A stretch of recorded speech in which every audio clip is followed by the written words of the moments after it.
Welcome back. Welcome to week 3, Shadows of Alignment. This is guided shadow work journaling that I do myself and I am sharing with you. So I come on here weekly and I have themes for my weeks. And this week's theme is rituals and consistency. Rituals mainly, and what consistently doing the rituals do for your nervous system, do for your mindset, do for you overall in life. I know shadow work can seem like this daunting thing to do. For me, when I first started, it definitely was. I was scared to sit and look at things on papers, or some of the questions, some of the books I was reading with questions in them, some of the questions I was finding with stuff I wasn't really wanting to dive into. But once I started to understand that work does not always have to end with a resolution, it just could be you opening up the container to understand things. It's not always set in place. You can explore discomfort without having a resolution, or without even triggering yourself. It really, I gave it a chance and it really helped. And so I just want to remind you, this exercise is not about forcing discipline on yourself. It's not about being performative. It's really about exploring your inner relationship with your worthiness, consistency, and care. Like your relationship with you feeling like you're able to care for yourself. And like I'm always going to remind you, you do not have to rush through this. You can take your time to do it. You do not have to answer every question. Take what serves you and leave with what don't, as far as the questions that resonate with you. Do not answer them perfectly. I remember when I first started doing shadow work, I would try to answer them like I was answering an essay. But honestly, this is for you to gut yourself out, get raw, real, and deep, and put yourself fully on the map yourself out, and be able to look at that map and say, okay, this is what this is, and this is what this is. And maybe it'll change one day, or maybe I can do this, or just understand yourself better. So question number 1, what thoughts arise when you imagine committing to yourself and performing rituals, or just committing to yourself, period, giving yourself the extra time that you need? Because sometimes it can make you feel guilty, especially whatever role you're playing in life. Say, for example, I had a friend and she would run herself ragged all day. She had multiple kids under the age of, I want to say, 15. I know her oldest was 18. She had a few, one about 15, I want to say one about 11, and one about 8. She had become a single mother, and I can tell, and I said something to her about it before, but I could tell that she felt a way about doing things for herself before she did for those children.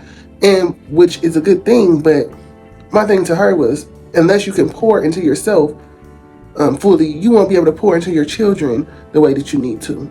And she kind of got defensive with me at first, but she really thought about it. And when we had another deep talk, she said that if she don't get everything done for her kids first, then she feel guilty about getting her nails done, about getting a massage, about keeping her hair done. Or take myself.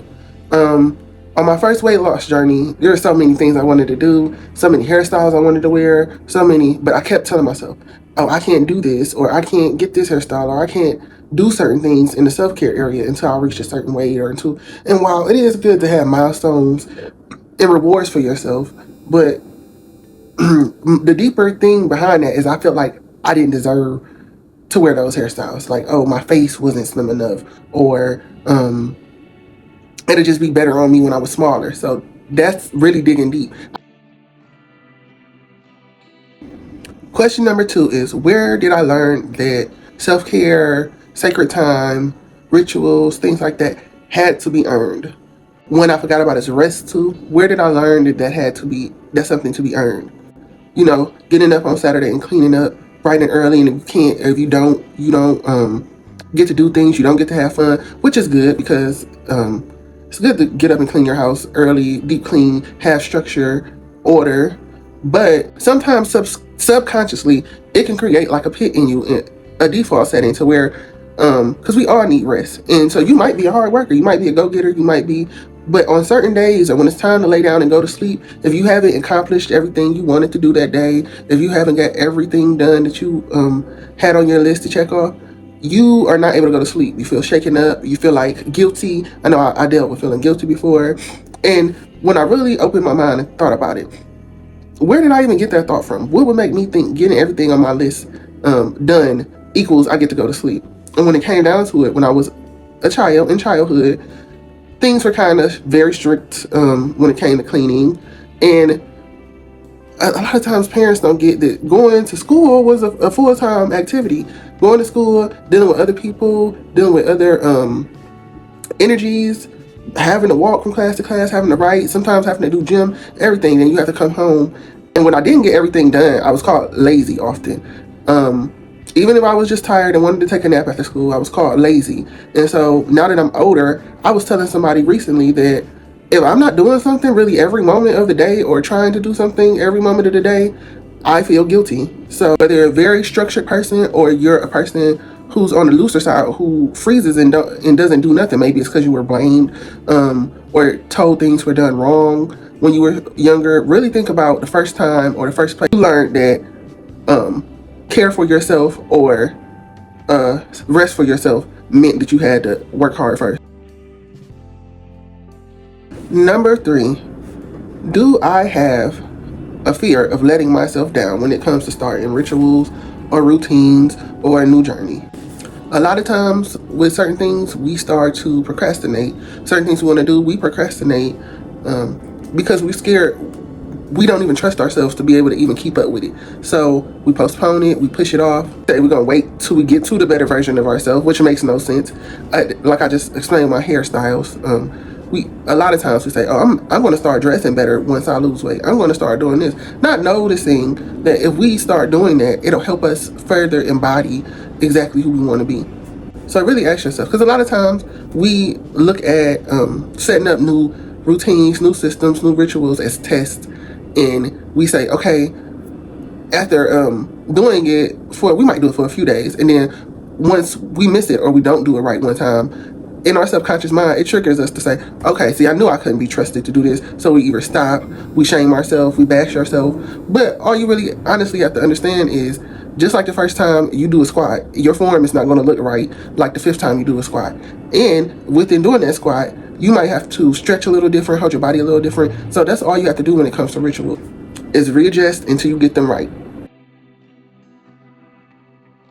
Question number 4, how does my body feel when I think about the life I truly want, about stability, financial stability, about being able to do anything that I want to do when I want to do it, a life of ease, a life of predictable, being able to go to the spa, lounge around. I can tell you, for me, when I first started thinking about that, I would tense up in my shoulders. I would be happy to be imagining those things, but I would truly tense up in my shoulders. My heart would beat fast. I would get anxiety, because us who come from harder times or more traumatic lifestyles, or lifestyles where we fled to leave people behind because we realized they were stuck in cycles and they may not ever get out of those cycles, and they didn't create rituals and consistency for themselves. Then there were also those few times when I had no control over the situation in childhood where stability did last for a minute. But I learned that I could not trust stability because it would always get flipped upside down. Number 5, what is one way I can use rituals daily? At least one way to support who I'm becoming. Quantum leaping, manifesting is not about doing different tasks. It's about embodying who you are. So instead of thinking of it as, okay, if I do this task, I'll do this. No, embody that. If you want quiet mornings, you need to create rituals for your quiet mornings, no matter where you are. Because the more your nervous system and your body can feel those emotions, the closer it'll get you to that reality.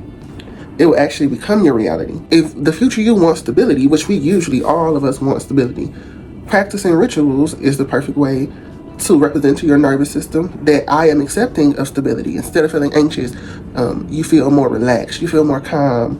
If the future you wants to be more emotionally regulated, well, you should practice grounding, you should practice meditating, you should practice the art of detachment and letting go.